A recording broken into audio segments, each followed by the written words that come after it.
खबर जो आपके सामने रखते हैं वो सनसनीखेज इसलिए है कि आपको याद करना पड़ेगा कि अब से कोई 2 महीने या 1.5 महीना पहले अचानक एक खबर आई थी कि ख्वाजा मोहम्मद आसिफ के करीबी एक ऑफिसर ADCR, वो असिस्टेंट कमिश्नर रेवेन्यू थे, असिस्टेंट डिप्टी कमिश्नर रेवेन्यू, वो सियालकोट में तैनात थे। उनके बारे में तासर ये था कि वो ख्वाजा आसिफ के फ्रंटमैन हैं या उनके माली मामलात या उनके इंटरेस्ट को वो देखते हैं, ये उनके बारे में तासर था या उनके बारे में लोग कहते थे।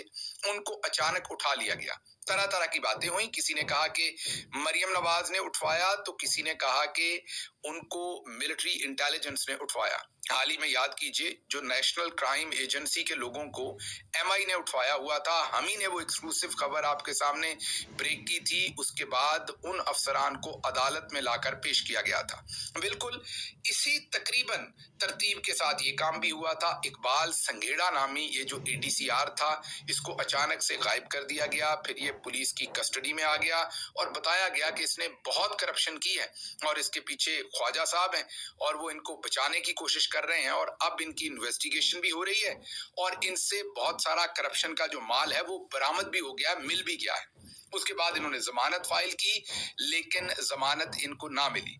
उसी दौरान जब इनको उठाया गया तो ख्वाजा साहब हवास बाख्ता हो गए, आपे से बाहर हो गए और यहां तक चले गए कि उन्होंने अपनी ही हुकूमत में लगाए गए chief secretary, IG Punjab, CCPO Lahore, इनके नाम लिए बगैर डायरेक्टली इनकी तरफ इशारा करके कहा कि इन लोगों ने बहुत माल बनाया है और माल अब ये पुर्तगाल में शिफ्ट कर रहे हैं, वहां प्रॉपर्टीज खरीद ली हैं और वहां की शहरियत भी ले रहे हैं। खैर, ख्वाजा आसिफ के इन बयानों से भी कुछ खास ना बना और किसी ने इकबाल संघेड़ा को कोई रायत ना दी।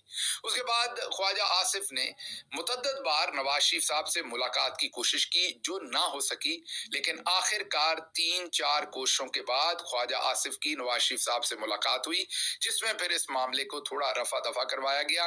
उसमें मरियम साहबा भी बैठी और कहा गया कि किसी तरीके से इकबाल संघेड़ा को MI वगैरह के चुंगल से निकालते हैं।